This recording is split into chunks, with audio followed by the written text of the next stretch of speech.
Election 2024, जिसे मैं selection 2024 कहता हूं, ये इलेक्शन के नाम पर ऐसा लग रहा है, ये इलेक्शन के नाम पर फ्रॉड होने जा रहा है।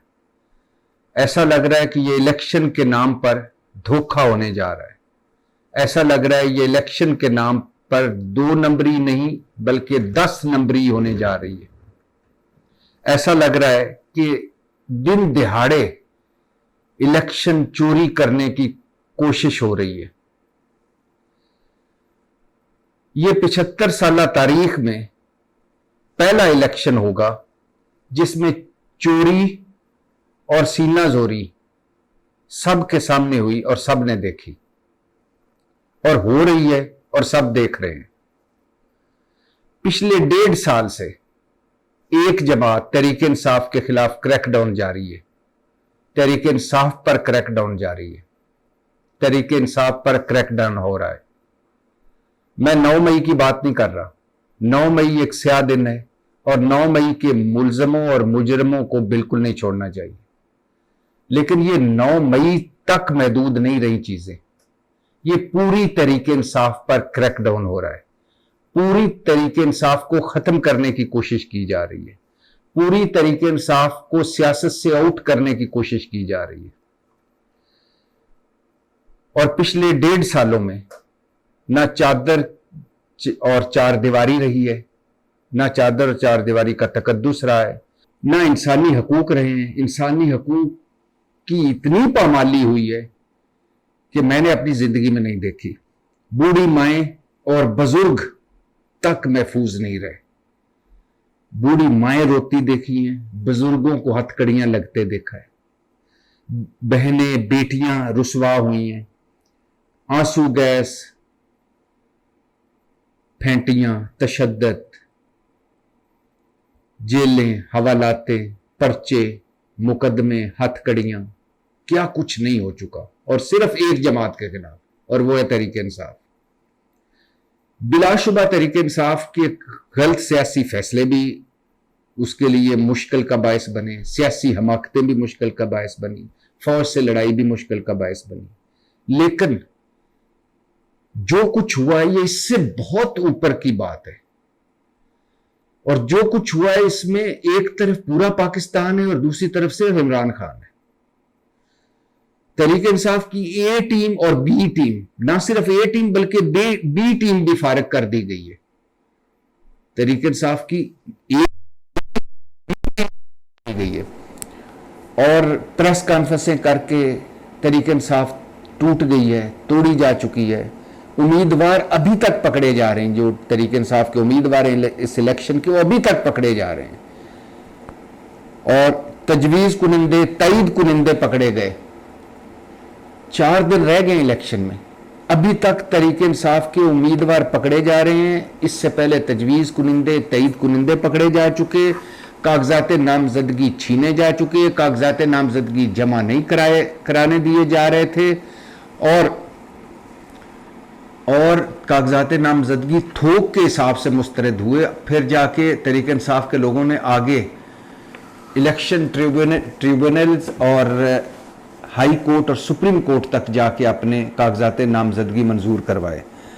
जो इंतखाबी निशान दिए गए वो मज़का खेज, कार्टूनिक और ऐसे इंतखाबी निशान, ऐसे कि जिससे तज़हीक निकलती थी, तौहीन निकलती थी और जिसको ढूंढ कर मोहर लगाना तकरीबन इस कौम या यहाँ इतनी 17% लिटरेसी रेट हो, वहाँ कितना मुश्किल होगा इंतखाबी निशान, ऐसे इंतखाबी निशानों को ढूंढ के मोहर लगाना। और किसी उम्मीदवार को फ्रीली आज़ादाना इलेक्शन मुहिम चलाने की इजाज़त नहीं दी गई। और उम्मीदवार छोड़ें, सरगर्म वोटर जो हैं तहरीक इंसाफ पर, उनको पकड़ा गया, उन पर पर्चे हुए।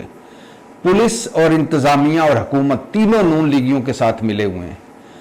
इंतज़ामिया लीगी उम्मीदवारों के काम कर रही है। जो लीगी उम्मीदवार किसी इंतज़ामिया के अफसर को कहता है काम, वो हो जाता है।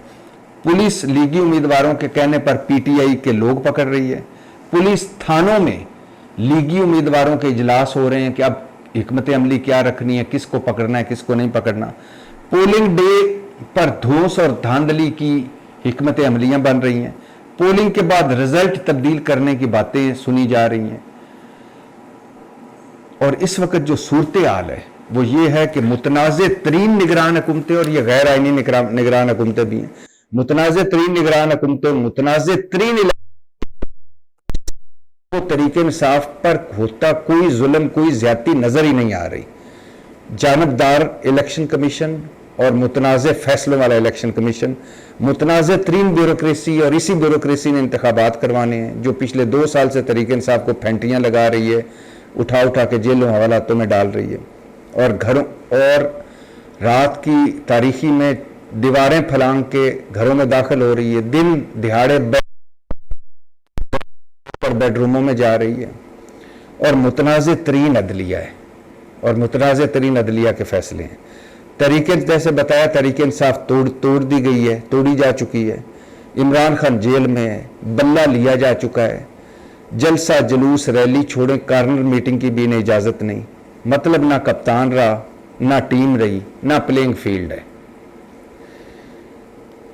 अब ये सब कुछ क्यों हो रहा है? बज़ाहिर मकसद, सब का मकसद शरीफों को इक़्तिदार दिलाना है।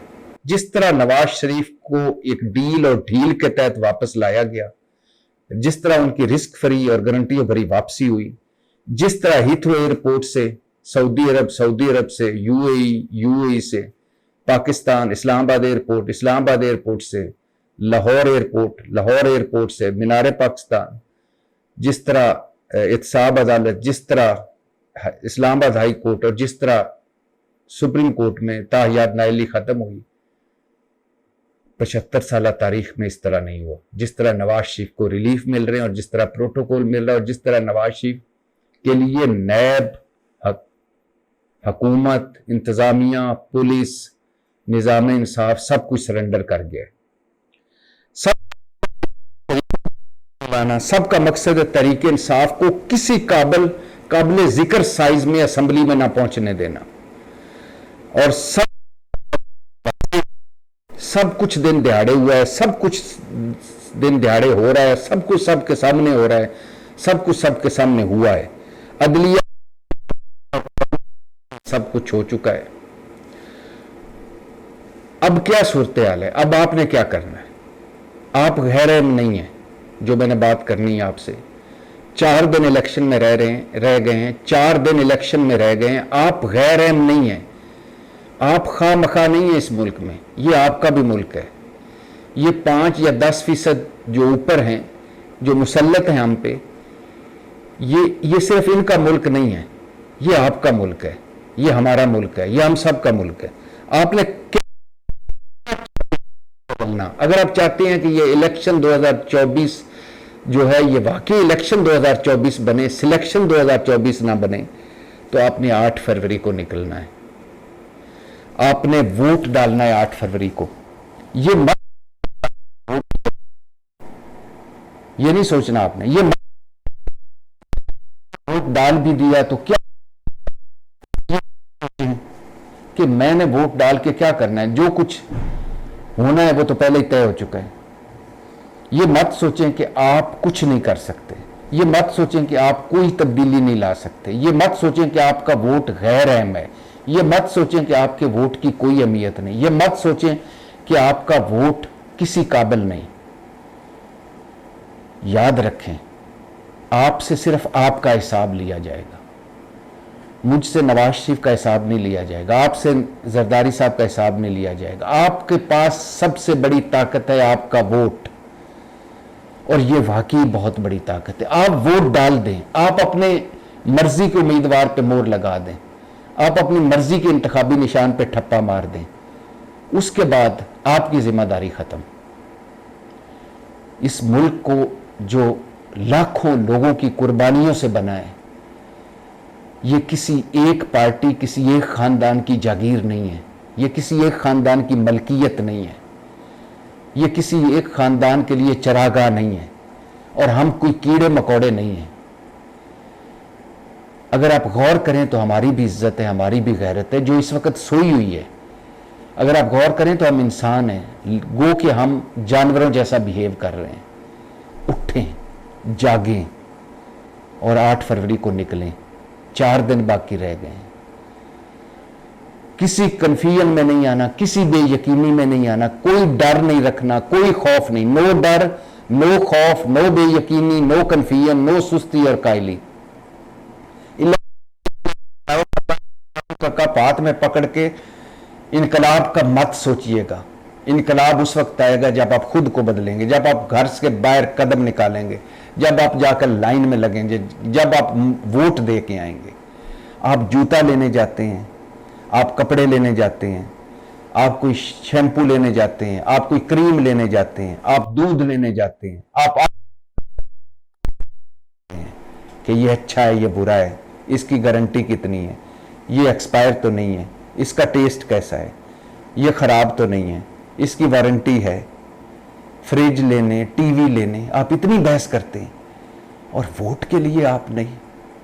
वोट आप इसको आप इतना आसान समझते हैं। ये सबसे कीमती चीज है इस वक्त, इन हालात में। खुदा के लिए निकलें, इस कौम के लिए निकलें, अपने लिए निकलें, अपने खानदानों के लिए निकलें, अपने बच्चों के लिए निकलें। जो आपकी कब्रें हैं आपके बड़ों की, जिन्होंने इस मुल्क के लिए ख्वाब देखे थे, उनके लिए निकलें। ये घर बैठने का वक्त नहीं रहा। हाँ, आप नहीं मुकाबला कर सकते जबर का, आप नहीं मुकाबला कर सकते जुल्म का, आप नहीं मुकाबला कर सकते ज्यादती का, कोई बात नहीं।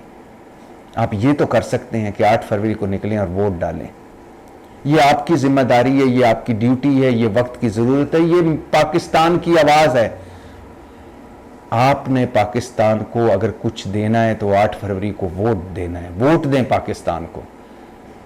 आधा ये मुल्क टूट गया है, बाकी आधा जख्मी है। खुदा के लिए उठें। इससे पहले ये मुल्क है तो हम हैं। उठें और वोट डालें। 8 फरवरी को आपने वोट डालना है। मेरे साथ नारा मारें, पाकिस्तान जिंदाबाद।